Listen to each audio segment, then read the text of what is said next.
um cidadão chamado, eu lembro como se fosse hoje, para que você tenha ideia como isso foi marcante para mim. Ele chamava-se Justo. Justo de quê? Ironia do destino, né? Uma pessoa se chamar Justo, Uma postura. e com uma postura dessa, uma família que sequer reconhecia aquele cidadão. Meu pai era um homem muito humilde, meu pai era um homem muito calado. Meu pai era um cidadão que quando ele vinha, vamos dizer assim, sair do sério, pode ter certeza que a guerra já tinha pego há muito tempo no Golfo Pérsico.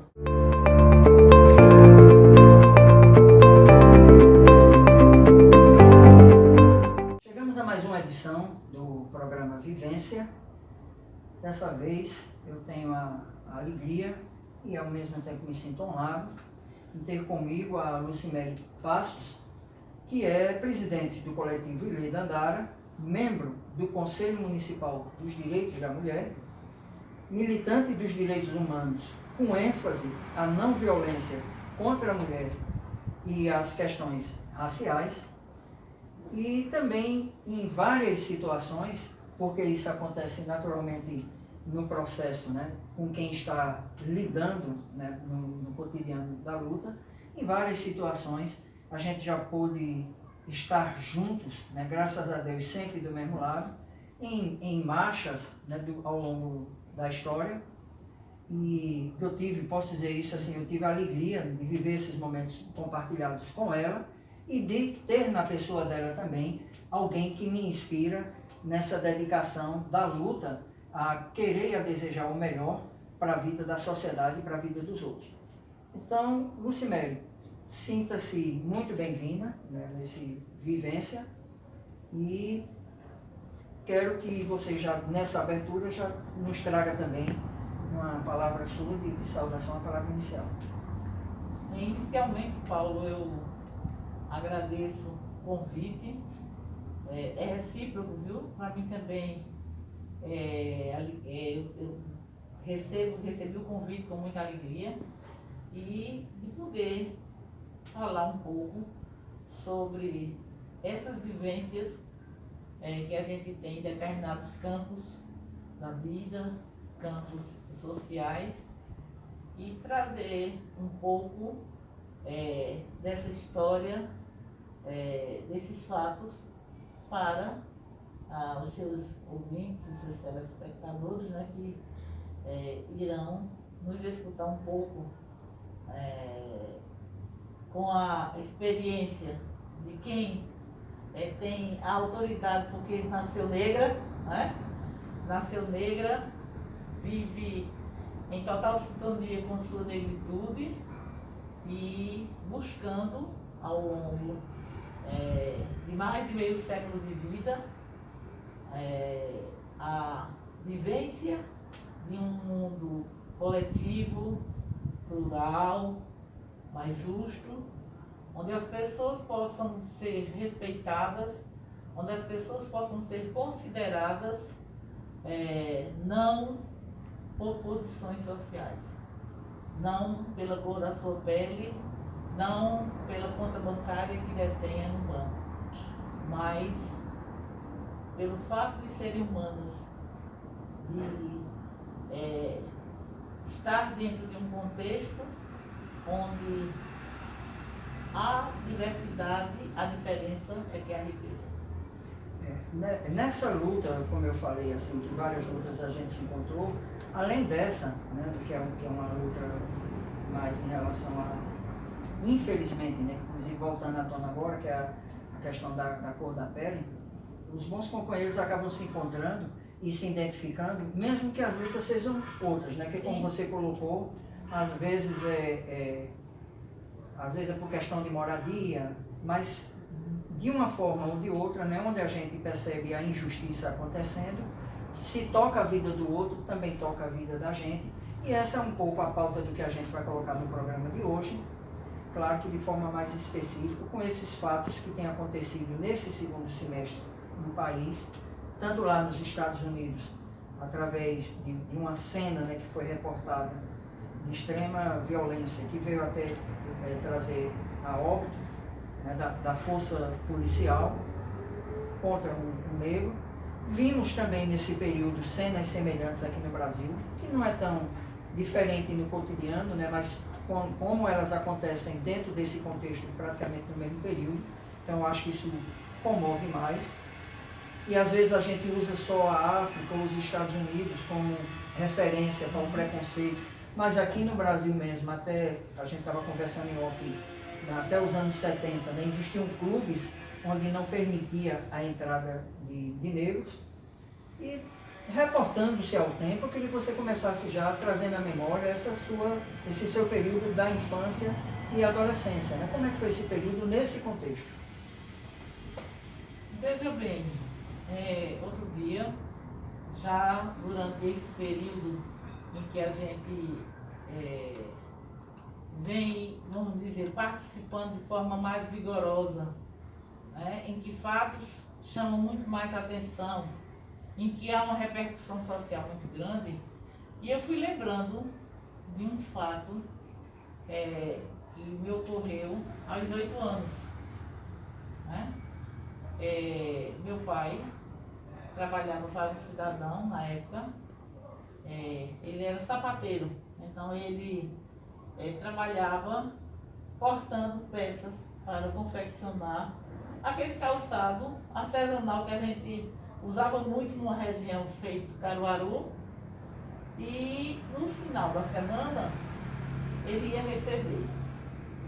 Claro que eu, aos 8 anos, eu não poderia fazer essa avaliação do momento. Claro, passado esse momento, de lá para cá, quando a gente começa a recordar, mas ficou o registro. E por quê? Por que ficou o registro? Por conta da dor moral que eu senti daquela situação. E não sabia explicar, e não sabia dizer por que isso acontecia. Só que eu não achava que era justo. Se me ficou a dor até o presente, é porque eu não achava que aquilo fosse justo. Eu sou a mais velha de 3 irmãs, e meu pai me levou para até a casa desse cidadão para ele receber o seu pagamento semanal.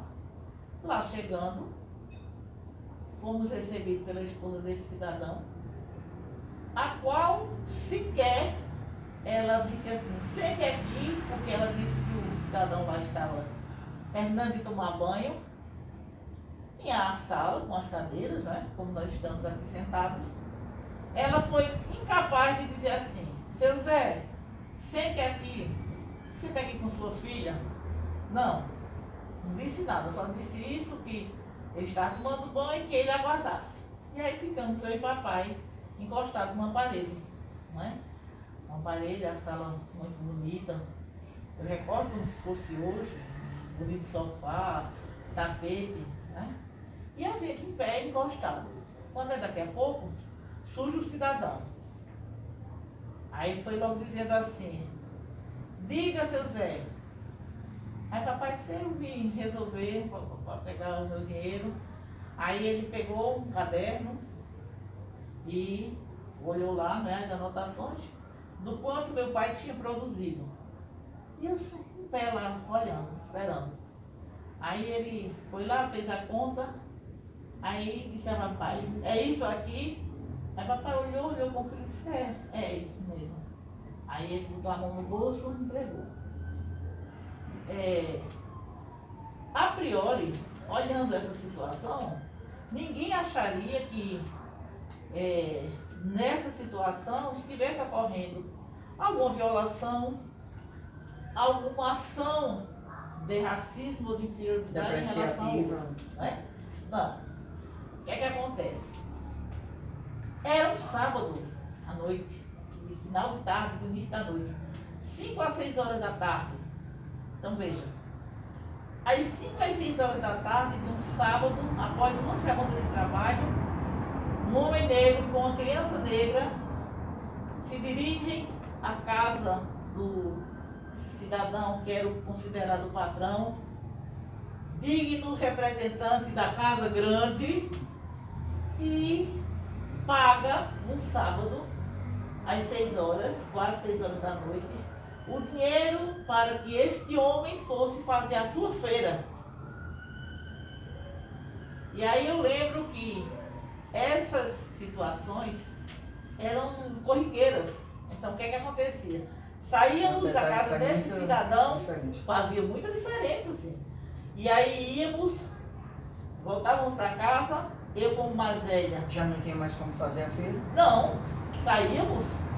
E aí era onde eu comecei a pensar, comecei a colocar isso na cabeça, que aquilo não poderia ser natural. Eu ficava me perguntando, puxa vida, por que esse homem não pagava antes a meu pai?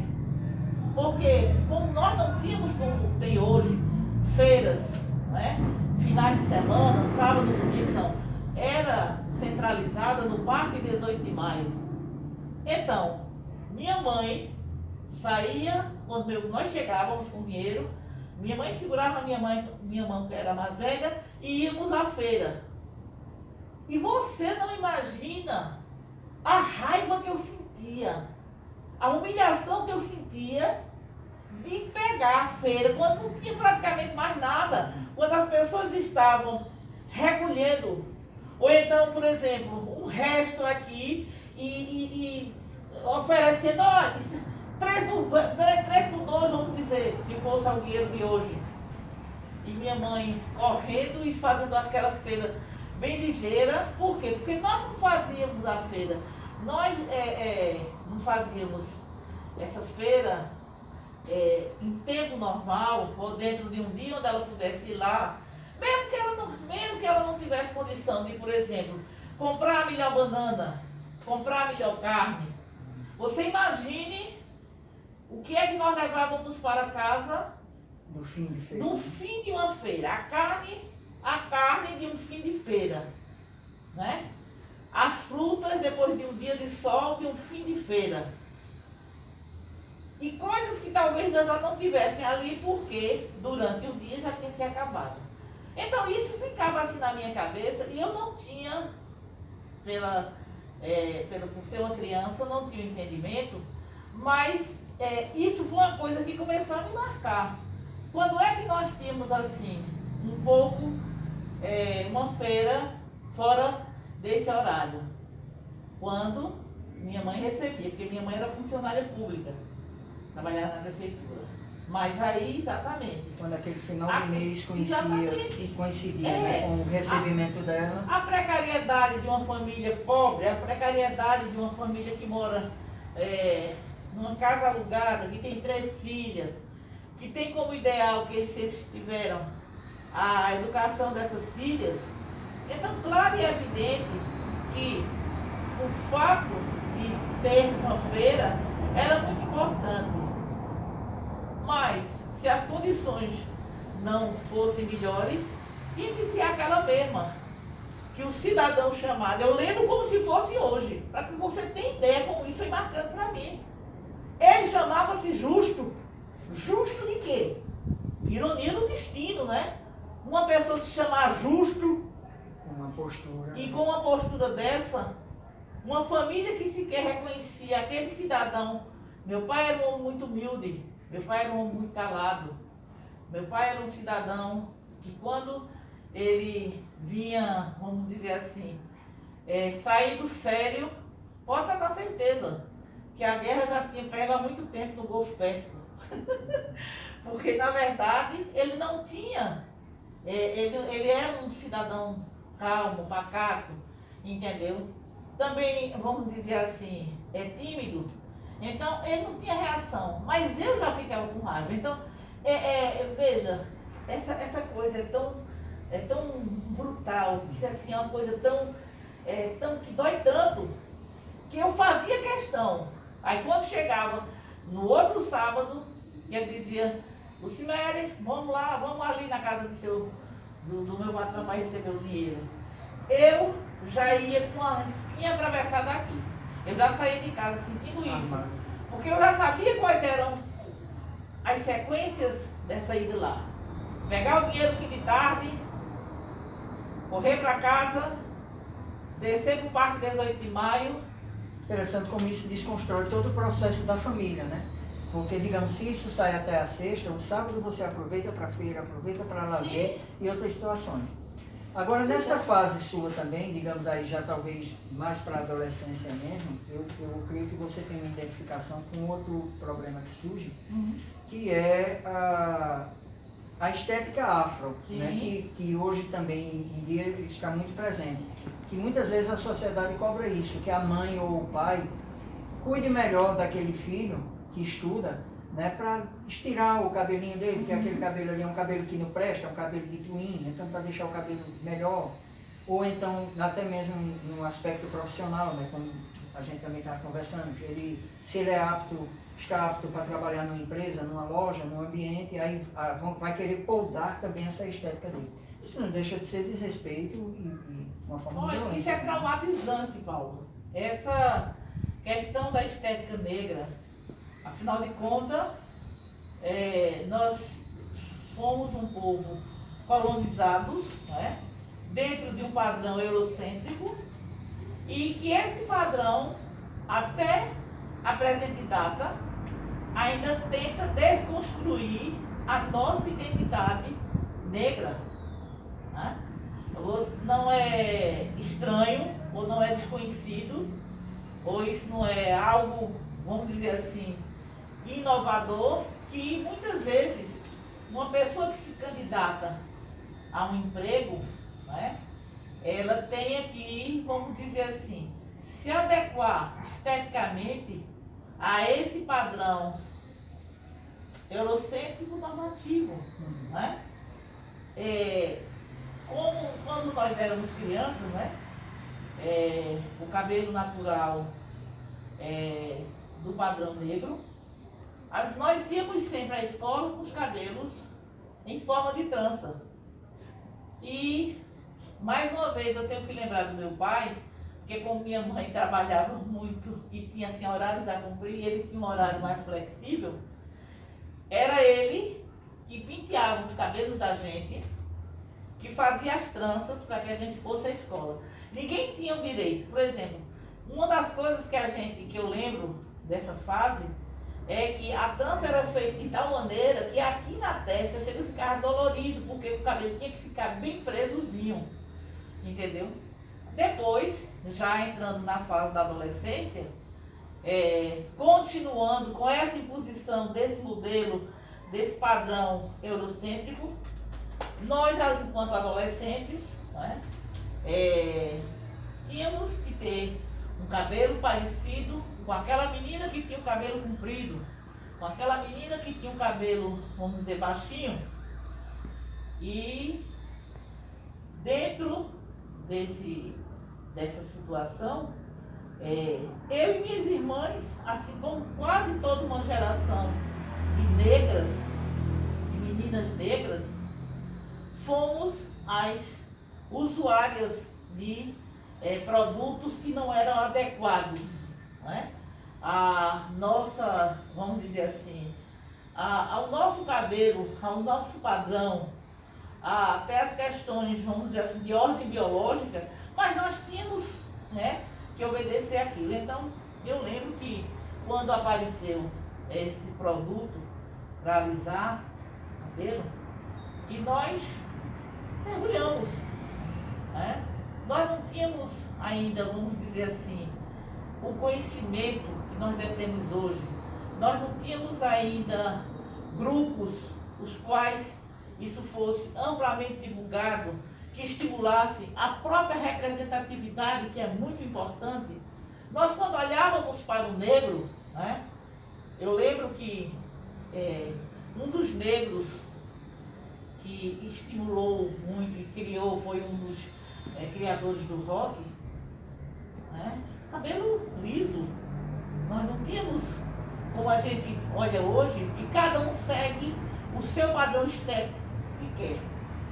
E aí existia uma tal, uma manha azul, que me foge agora o nome, eu esqueci, em que a gente estirava o cabelo. Mas pasmem vocês, ou então só façam a sentir, porque talvez seja do conhecimento de muitos de vocês, que a gente ficava com a cabeça ferida. depois dessa Por conta aplicação, do couro, né? Da porque sensibilidade da pele. não, porque esse A reação ao produto. era feito à base de solda cáustica. Você imagine, solda cáustica que é utilizada para desentupir esgotos, né? Para desentupir pia, um produto altamente corrosivo. Na composição desse produto era esse produto que era utilizado para domar, vamos dizer assim, esse cabelo rebelde. Nomes que tínhamos eram os mais diversos. A história de esse cabelo ruim, quando a gente começou a ter consciência dessas agressões, dessas violências cometidas, a gente começou a questionar: cabelo ruim? Foi que esse cabelo te fez? Foi que meu cabelo te fez? Tu sabes o que é a expressão ruim? Procura lá no dicionário o que é ruim. Em que aquela denominação, aquela definição que está lá no dicionário, você está dizendo que o meu cabelo tem, em que é que ele, qual foi o mal que ele fez? O que é que justifica, né? E aí tinha cabelo ruim, cabelo de twin, Bombril. Eu me lembro que até esses dias aí, né, a Bombril teve que se retratar e tirar do ar uma propaganda onde, num momento como esse, onde as emoções estão afloradas, mais do que nunca com relação à questão racial, vem a Bombril e cria uma propaganda, fazendo referência ao Bombril como sendo um cabelo. Não, aí depois vem vamos dizer assim, as justificativas, os pedidos, não foi bem assim. Tentando amenizar. No campo do direito, os crimes de raça, no passado, eles eram mais posicionados a favor do opressor. Essa realidade já mudou nos dias de hoje, pode-se dizer, porque a gente já vê, assim, digamos, uma militância mais organizada, ações na sociedade somadas, né? Inclusive em trabalhos como esses que você organiza e participa. Meu amigo, eu acho que nós poderíamos estar bem melhores. A nossa legislação principal, que trata da questão de infração, ao racismo, a questão do racismo em si, é uma lei de 89. Portanto, nós temos uma lei que é vigente há 31 anos. E essa lei, do nosso conhecimento, eu não conheço no Brasil alguém que tenha cumprido pena, alguém que tenha sido sentenciado com base no que prevê essa lei. Essa lei é de 89, um ano após a promulgação da Constituição Federal, que a própria Constituição Federal, no capítulo 5, que trata dos direitos fundamentais, é bem claro com relação ao que é o racismo. É um crime inafiançável e imprescritível. Mas aí o nosso legislador, que se adequa muito aos movimentos da sociedade e principalmente aos movimentos de quem está nesta posição hierarquizada mais superior, dessa pirâmide que está lá no alto, em função vamos dizer assim, da militância, de tudo que sempre foi debatido pelo movimento negro dos anos 60 e seus ativistas, e também pela questão da constância com relação à violação desse crime. Começou a fazer o quê? Porque esse crime, ele não atinge somente a quem está na base. Claro, quem está na base, as pessoas de periferia, os jovens negros desempregados, não alfabetizados, sem emprego, a gente já sabe que essa questão é muito mais grave, chegando a ser conceituado quase como um genocídio da população negra. Mas, como você bem disse, bem antes da promulgação dessas normas legislativas, o Código Criminal do Império, né? Logo que houve a pré-falada abolição da escravatura, em 89, já se pensando, veja como essa elite feita por políticos, autoempresários, né? E todo o seu entorno, como eles agem. Veja bem, após o ato de abolição, ficou um contingente de pessoas que não tinha nenhum direito a nada, casa, comida, trabalho, educação, saúde, um contingente que fez esse país ficou à margem. Então, claro e evidente que esse contingente tinha que comer, tinha que morar em algum canto, tinha que exercer alguma atividade para a sua sobrevivência, e aí começaram a eclodir a violência que é natural de quem está numa situação como essa. Então, o legislador foi lá, né, já no código que passaria a vigorar já na República, né, a República nossa é de 1889, portanto, um ano após a abolição da escravatura, foi lá e, vamos dizer assim, tornou mais grave algumas práticas que não eram consideradas crimes, mas por quem era praticado pelos ex-escravizados. Né? Era uma forma de punir. Era uma forma de punir. Então, entre eles está, por exemplo, os praticantes de capoeira. As pessoas que não tivessem emprego. Quem não tinha emprego? Os negros. Né? As mulheres que estivessem, vamos dizer assim, já talvez exercendo, vendendo seus corpos. Então, todas essas situações passaram a ser penalizadas. Eu quero falar já hoje, né, com a legislação que nós temos hoje. Hoje, o que eu quero dizer é essa legislação vigente de cerca de 30 anos passados. No Código Penal, existe o crime de injúria, artigo 140. Então, o nosso legislador, numa tentativa de conter esses ânimos, né?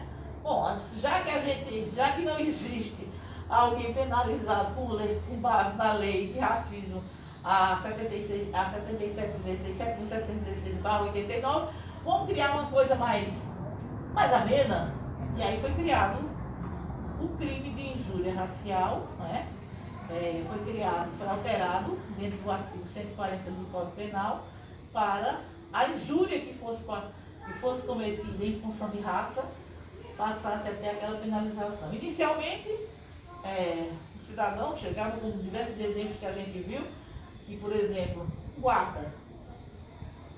Uma abordagem, a cidadã lá que estivesse sendo abordada, ele se sentia muito à vontade para dizer o quê? Negro, safado, macaco, para ofender. Para ofender. E aí, esses casos reverberaram muito, né? Em campos de futebol. A gente pode assim, falar mais à vontade agora, porque essa pessoa já faleceu, mas eu sei que você lembra dela, a negra Sandra, aqui do Caique, né? Sim, lembra da favela Girassol. Numa das vezes ela já é falecida, numa das vezes, e que eu lembre, teve uma vez, não sei se teve outra, mas assim, que ela foi detida. Aqui aconteceu isso, né? Dela estar detida e o pessoal na frente dos filhos, inclusive, está chamando ela de macaca, tal, assim, né? E em outras situações, infelizmente, né? Como essa. Pois é, então veja, uma mulher negra, moradora de favela, né? Uma mulher que tinha voz. Que era líder comunitária. Uma líder comunitária, né? Então, ela sem sombra de dúvida, um alvo desse racismo né, cruel, criminoso que a gente vive, né? E a gente vê os casos hoje, né? Tá aí no Brasil acontecendo, inclusive, como se diz, né? Que tudo que é bom nos Estados Unidos é bom pra gente também. Não é não, viu, gente? Não é não. Quase que se repete um segundo episódio do George Floyd, né? Algumas pessoas de referência na luta contra o preconceito para você aqui no Brasil. Eu vou falar de duas do passado, que são referências para a gente, e uma do presente, né? Que é um verdadeiro símbolo de representatividade. Mas do passado eu poderia começar por Teresa de Benguela, né? Que inclusive é o símbolo de luta das mulheres negras nesse país. E no próximo sábado, no Dia Internacional da Mulher Negra, Latino-Americana e Caribenha, ela é o símbolo central, né? Então, Teresa de Benguela, no passado. Eu também gostaria de lembrar da figura inesquecível de Luiz Gama, né? Por tudo que foi, né? Por tudo que fez. E no presente eu vou falar exatamente de uma jovem mulher que está aí exatamente elevando os nossos ideais, sendo um símbolo de representatividade altamente positiva, que é a filósofa Djamila Ribeiro. Resistência. É o que nós vimos fazendo, é o que nós vemos fazendo desde que aqui chegamos, né? Desde que esse povo preto, meus ancestrais aqui chegaram, até o presente, existência é isso. Esse viver de luta e de insistência, né? Porque esse país também é nosso. É um livro que eu li, foi logo na minha juventude, de Neymar de Barros. Acho que você já sabe qual é. Deus é negro. Deus Negro, onde ele questiona isso, né? Já pensou se você chega no céu, né? Se defronta com Cristo, com um Deus negro? Se você encontrasse com um Deus negro? Eu não tenho, eu diria a você que eu não tenho muitas dúvidas de que este Deus, ele vem que pode ser negro. O próprio Cristo, inclusive, dado a região. Exatamente. Eu quero falar pela questão histórica e pela questão, a outra questão, além da questão geográfica, eu quero falar também pela questão da resistência à dor e mais adiante à vitória. No programa de hoje, além da companhia do Preto Velho, que representa povos tradicionais, né, a cultura tradicional da mulher negra, e de Frida, né, nós tivemos a companhia de luta. Tivemos a companhia dessa guerreira, dessa amiga, que eu também tenho um respeito e uma admiração grande, que é a Lucimere Passos. Esse momento é seu agora para agradecer e também deixar talvez uma frase, um pensamento para a nossa reflexão. Eu, finalizando, né, tenho que agradecer ao amigo Paulo por mais essa oportunidade, porque nós precisamos continuar falando disso. Eu percebo que quando essa coisa de falar, de ir para cima do racismo, de questionar, de denunciar, começou a ser mais intensa, parte da sociedade começou a se melindrar. Inclusive, eu e uma outra amiga, a gente passou um tempo que todo dia nós colocávamos, eu continuo colocando. Quase todo dia eu tenho lá alguma coisa para falar sobre isso. E algumas pessoas do nosso entorno, da nossa amizade, falou, minha gente, você não tem outra coisa para falar não, vocês só falam disso, vocês só falam de negro, vocês só falam de racismo. Pois é, a gente vai falar de tudo isso, mas a gente vai continuar falando disso. Sabe por quê? porque ainda nós não vivemos numa sociedade onde somos respeitados, numa sociedade onde não há equidade, numa sociedade onde seres humanos ainda são desrespeitados, mortos pela população terra. Então, enquanto nós não vencermos esse momento, nós vamos sim continuar falando isso. Axé. Axé.